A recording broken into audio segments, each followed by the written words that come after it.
কয়েক মাস আগে নেপালের ৯,০০০ ফুট পাহাড়ের ওপরে এক প্রত্যন্ত অঞ্চলের এই হসপিটালটা এই রকম দেখতে ছিল।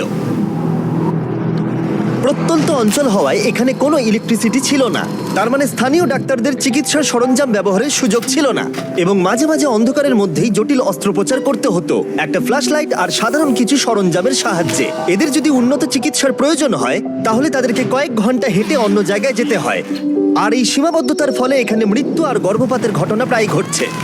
তাই আমাদের লং টার্ম পার্টনার গিভ পাওয়ার, যাদের সাথে আমরা আগের 3টে বিস্ট ফিলান্থ্রপি ভিডিওতে কাজ করেছি, ড্যান আর ড্যারেনকে তাদের সাথে খোলগাঁও গ্রামে পাঠিয়ে দিলাম এই সমস্যার সমাধানে সাহায্য করতে, যেখানে তাদের দারুণ অভ্যর্থনা জানানো হয়েছিল, আর জায়গাটা ছিল নিঃসন্দেহে পৃথিবীর অন্যতম সেরা জায়গাগুলোর মধ্যে একটা। প্রথম দিন সকালে ড্যারেন সঞ্জয় নামে একজন স্থানীয় গিভ পাওয়ার ইঞ্জিনিয়ারের সাথে দেখা করলো, যে নীরা সম্পর্কে একটা মর্মান্তিক গল্প বলেছিল। নীরা গ্রামের একজন মহিলা, যে তার বাচ্চাকে হারিয়েছিল প্রচন্ড ঠান্ডার জন্য এবং উপযুক্ত চিকিৎসা সুবিধা ও সরঞ্জামের অভাবের কারণে। ওকে বর্ষার রাস্তায় সবচেয়ে কাছের বার্থিং সেন্টারের মধ্যে যেতে হতো, কিন্তু সেটাও অনেকটা দূরে থাকায় ও বার্থিং সেন্টারে পৌঁছতে পারেনি আর শিশুটাকে হারাতে হয়েছিল। আর সরকারি টাকার অভাবের জন্য এই হাসপাতালটা অন্তত 2030 সালের আগে পর্যন্ত বিদ্যুৎ পাবে না। হসপিটালে যদি বার্থিং ফেসিলিটি থাকতো তাহলে ওর ক্ষেত্রে পুরো সিচুয়েশনটাই বদলে যেত। ড্যারেন জানতো এটাকে আটকাবার জন্য আমাদের দ্রুত কাজ করতে হবে, তাই সেই গ্রিন প্রোগ্রামের প্রতিষ্ঠাতা মালেসের সাথে দেখা করেছিল, যে অনেক ছাত্র এবং স্বেচ্ছাসেবকদের নিয়ে এই প্রজেক্টটা শেষ করতে এগিয়ে এসেছিল। আমি যখন ছোট ছিলাম তখন মালয়েশিয়াতে আমার ফ্যামিলির সাথে দেখা করতাম। তখন প্রথম আমি সমুদ্র পাহাড় দেখেছিলাম, আর তখনই আমি এটা বুঝতে পারলাম যে যদি আমরা মানুষকে এই প্রকৃতির সৌন্দর্য দেখার একটা সুযোগ করে দিতে পারি, তাহলে নিশ্চয়ই তারা এই পৃথিবী এবং প্রকৃতির যত্ন নেবে। তাই আমরা পুরো বিশ্ব থেকে ছাত্রছাত্রীদের নিয়েছি যারা এই ব্যাপারে ভাবে এবং কিছু করতে চায়, এবং যাতে আমাদের ভবিষ্যৎ প্রজন্মের কোনো অসুবিধায় না হয়, তাই আমরা এই পদক্ষেপ নিয়েছি যাতে এই বিশ্বটা আরো অনেক অনেক সুন্দর হয়ে ওঠে। সঞ্জয় এবং মেলিসার সাথে দেখা করার পরে ড্যারেন খুবই উৎসাহিত হয়ে কাজটা শুরু করে দিয়েছিল, সোলার প্যানেল এবং ব্যাটারি ইনস্টল করে হসপিটালে বিদ্যুৎ আনতে, তার সাথে এই সম্প্রদায়ের জন্য আধুনিক সরঞ্জামের ব্যবস্থা করতে, যাতে এটা একটা আধুনিক বার্থ সেন্টার হয়ে ওঠে। ঠিক আছে, আমরা প্রথম দিনের জন্য প্রস্তুত। 3, 2, 1 বিগ ফিলান্থ্রপি। টিভির সবাই এই কাজটার জন্য খুবই এক্সাইটেড ছিল। নিচের দিকটা ঘুরতে হবে। দারুণ! প্রথম দিনের শেষে টিম খোঁড়াখুড়ি এবং সমস্ত ওয়্যারিং শেষ করে ফেললো। আমি সত্যি এদের অস্বীকার করতে পারি না, কারণ এই গ্রামের মানুষদের মধ্যে কিছু একটা আছে। তাদের সভ্যতা, তাদের বন্ধুত্ব, তাদের মেলামেশা আমাকে মাত্র কয়েক দিনের মধ্যেই তাদের পরিবারের অংশ করে তুলেছে। এটা খুবই আনন্দের। আমরা যখন এই বাড়ির সামনে দিয়ে হেঁটে যাচ্ছিলাম, কেউ একজন দৌড়ে ভেতরে ঢুকলো এবং সে ভেতরে আগুন জ্বালালো এবং ধোঁয়া বেরোতে শুরু হলো। আমরা জানতে পারলাম যে সে আসলে চা বানাচ্ছে। এটি আদা সহ হিমালয়ান ব্ল্যাক টি, আর এটা আমার জীবনের সেরা চা। এই লোকেরা সত্যি খুবই সরল এবং এরা মানুষকে ভালোবাসতে জানে। আমরা যেখানেই যাচ্ছি এরা আমাদের ভালোবাসছে। তারা আক্ষরিক অর্থেই আমাদের বাড়িগুলো খুলে দিয়েছে এবং বাড়ির ভেতরে আমাদের একটা বেডরুমও দিয়েছে, যেখানে আমি আর ড্যান আরাম করে থাকতে পারি। কিন্তু কনস্ট্রাকশন শুরু হবার কিছুক্ষণ পরেই ড্যানের শরীরটা খারাপ করলো। আমি খুব অসুস্থ হয়ে পড়েছি, আমাকে চেক আউটের জন্য তাড়াতাড়ি স্থানীয় কোনো ডাক্তারের কাছে যেতে হবে। তার মানে এখন সে নিজেই বুঝতে পারলো যে এইরকম প্রত্যন্ত গ্রামে চিকিৎসা করানো কতটা কঠিন হতে পারে। যেমনটা তোমরা দেখতে পাচ্ছ, এখানে সবকিছুই বন্ধ রয়েছে, আর কঠিন বাস্তব এটাই, যদি তুমি এখানের কোনো গ্রামে অসুস্থ হয়ে পড়ো তাহলে কাছাকাছির বড় ফেসিলিটি পেতে তোমায় প্রায় 7 ঘন্টার একটা বড় জার্নি করতে হবে। সৌভাগ্যবশত সেখানে একজন নার্স ছিল যে তার চিকিৎসা করেছিল। ইনি হলেন করুণা, একজন নার্স, এখানকার লোকাল টাউন খোলাগাঁওয়ের মধ্যে থাকেন। ইনি আমাকে সাহায্য করতে এসেছেন। কিন্তু সেখানে কোনো বিদ্যুৎ না থাকায় শুধুমাত্র প্রাথমিক চিকিৎসাই সম্ভব হয়েছিল। সে ধরে নিল যে ড্যানের হয়েছিল গাটি। হ্যাঁ, আমার গাটি হয়েছে। গাটি একটা রেয়ার নেপালি ডিজিজ। আসলে এটা সামান্য ঠান্ডা লাগা। কিন্তু এই সম্প্রদায় প্রায় আরো অনেক গুরুতর সমস্যার সম্মুখীন হয়। যদি কোনো তাৎক্ষণিক এবং উন্নত চিকিৎসা ব্যবস্থার প্রয়োজন হয় তাহলে সেটা তখন পাওয়া যায় না। প্রজেক্টটা যত এগোচ্ছিল টিমের ওপরে ততই চাপ বাড়ছিল, তাই ড্যান কিছুটা বিশ্রাম পেলেও বাকিরা কনস্ট্রাকশনের কাজ চালিয়ে যাচ্ছিল।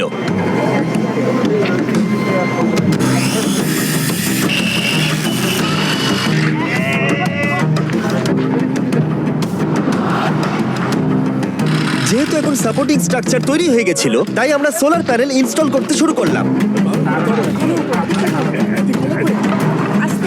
টিমের সবার কঠোর পরিশ্রমের জন্য আমাদের কাজ বেশ কিছুটা এগিয়েছিল, তাই ড্যারেন সঞ্জয়ের সম্পর্কে আরো কিছুটা জানলো। যখন আমি আপার হিমালয়ে কাজ করছিলাম আর এখানে যন্ত্রপাতি রিপেয়ারিং এর কাজ করছিলাম, তখন দেখলাম যে এখানে ইলেকট্রিসিটি নেই। আর যখন আমি এখানে এলাম তখন দেখতে পেলাম একটা বাচ্চা একটা কাঠের বক্সের মধ্যে রয়েছে, আর পাশে একটা লাইট বাল্ব রাখা রয়েছে যেটা ওকে হিট দিয়ে যাচ্ছে। আর তারপরেই হঠাৎ করে আমার মাথায় একটা আইডিয়া এলো যে এরকম ইকুইপমেন্ট তো আমরাও বানাতে পারি। তারপরেই আমি নেপালে একটা টিম তৈরি করি, আর তারপরেই আমরা বানাই একটা বেবি ওয়ার্মার, যেটাকে আমরা নেপালি ভাষায় ন্যানোনানি বলে রাখি, যার মানে হচ্ছে ওয়ার্ম চাইল্ড। ন্যানো রানি এতটা সাকসেস পায় যে তারা ইউএসএ তে পিপল চয়েস অ্যাওয়ার্ডও পায়।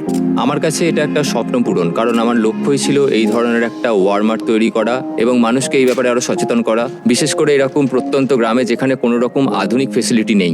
জীবন বাঁচানোর ক্ষেত্রে সাধারণ চিকিৎসা সরঞ্জামের গুরুত্ব বুঝতে পেরে ড্যারেন সিদ্ধান্ত নেয় সঞ্জয়কে আরো 10টা বেবি ওয়ার্মার কিনে চমকে দেবে, যাতে সে অন্য সম্প্রদায়কে এর সুবিধাগুলো দিতে পারে।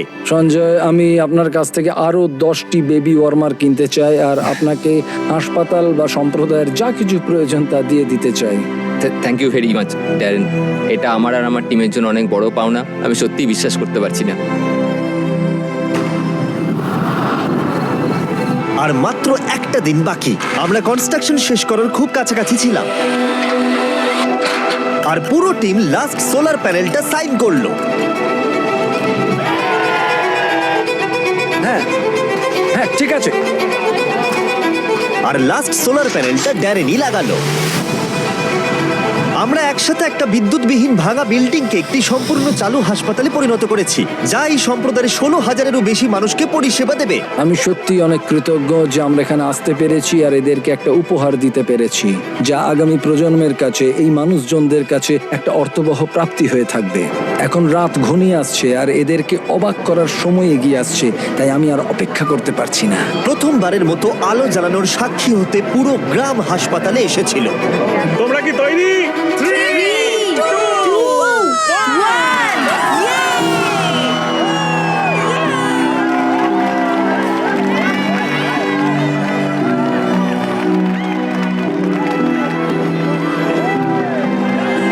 একটি সম্প্রদায় জীবনে প্রথমবার বিদ্যুৎ দেখলো, এটি দেখা যে কি সৌভাগ্যের ব্যাপার তা আমি আজকে অনুভব করলাম।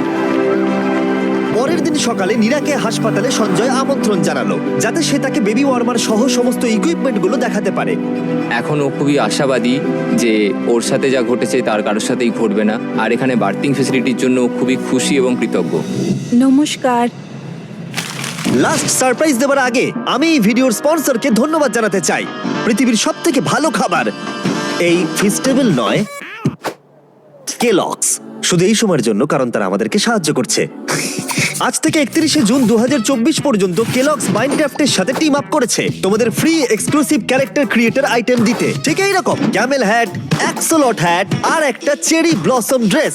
এগুলো তুমি তখনই পাবে যখন তুমি কেলগসের স্পেশাল মার্ক বক্সগুলো কিনবে। ঠিক এইরকম Kellogg's fruit loops, frosted flakes, apple jacks আর কর্ন পপস। তোমরা কিন্তু তিনটেই ক্যারেক্টার ক্রিয়েটর আইটেম কালেক্ট করো। আর এগুলো ছাড়াও মাইনক্রাফট আর কেলগস অরবট ডে ফাউন্ডেশনকে পার্টনার করেছে। অরবট ডে হলো সেই ফাউন্ডেশন যারা আমাকে টিম ট্রিজে সাহায্য করেছিল। তারা 2.5 লাখ গাছ লাগিয়ে চলেছে, যেটা ইউএস এর জন্য খুবই প্রয়োজন। এটা কিন্তু দারুণ। ডেসক্রিপশনে দেওয়া লিংকে ক্লিক করে এদের সব টার্মস এন্ড কন্ডিশনস দেখতে পাবে। ঠিক আছে ফেস্টিভ্যালস, আমাকে ক্ষমা করে দাও, আমি চিট করেছি শুধুমাত্র অপরকে সাহায্য করতে। থ্যাংক ইউ কেলগস এই ভিডিওটা স্পন্সর করার জন্য। চলো আবার ফিরে যাওয়া যাক। যখন আমরা সঞ্জয়ের সাথে কথা বলছিলাম তখন আমরা জানতে পারলাম ও নেপালি হয়েও কখনো এভারেস্ট দেখেনি, আর ওর এটা স্বপ্ন ছিল একবার অন্তত এভারেস্ট দেখার। তাই শেষ দিন সকালে আমরা সিদ্ধান্ত নিলাম ওকে সেটা দেখিয়ে আমরা সারপ্রাইজ দেব। আমরা এভারেস্টের এত কাছাকাছি আছি আর সেটা দেখতে না যাওয়াটা দুর্ভাগ্য। আমরা সঞ্জয়কে হেলিকপ্টার যতদূর যেতে পারবে এভারেস্টের সেই উচ্চতায় নিয়ে গেলাম। সেখানে অক্সিজেন খুবই কম থাকায় ড্যান আর সঞ্জয় মাত্র 2 মিনিট থাকার অনুমতি পেল, না হলে তাদের অক্সিজেনের অভাবে হাইপক্সিয়া হয়ে যেত। ড্যারেন আর আমি এখন পৃথিবীর সর্বোচ্চ পয়েন্টে একসঙ্গে রয়েছি। আমি এটা বিশ্বাসই করতে পারছি না। এভারেস্ট দেখে সঞ্জয় আবেগে হাঁটু গেড়ে বসে পড়েছিল। এটা অসাধারণ। আমার স্বপ্ন ছিল এখানে আসার আর এভারেস্টকে দেখার। আরো একবার আমি ধন্যবাদ জানাতে চাই গিভ পাওয়ার এবং গ্রিন প্রোগ্রামকে এই প্রজেক্টটাকে সফল করে তোলবার জন্য। স্বাভাবিকভাবে এই প্রজেক্টগুলোর মধ্যে অনেক কিছু থাকে, তাই এগুলো সম্পর্কে আরো কিছু জানতে চাইলে ড্যান কিছু বিহাইন্ড দ্য সিন ভিডিও বানিয়েছে। তোমরা ডেসক্রিপশনের লিংকে ক্লিক করে সেগুলো দেখতে পাবে। এখন আমি দেখাবো তোমাদের বিস্ট ফিলান্থ্রপির বিহাইন্ড দ্য সিন। এনজয়। হাততালি দাও, আমরা শেষ করেছি। আমি দেখেছি তোমরা অনেক অন্যান্য ভিডিওতে ক্লিক করো, তাই আমি যতক্ষণ কথা বলবো এখানে বেরোলে ভিডিওটা চলবে, যাতে তোমরা আমার কথাগুলোকে শোনো। আমরা যা অ্যাড রেভিনিউ পাই আর এই ভিডিওগুলোর ক্ষেত্রে ক্ষেত্রে আমরা যা ইনকাম করি পুরোটাই বিস্ট ফিলান্থ্রপিতে যায়। তাই সবসময় ভিডিওগুলো দেখো যাতে আমরা মানুষদের সাহায্য করতে পারি। তাই যাও অন্য ভিডিওগুলো দেখো আর এক্ষুনি সাবস্ক্রাইব করো, না হলে তোমরা অপরকে সাহায্য করতে চাও না।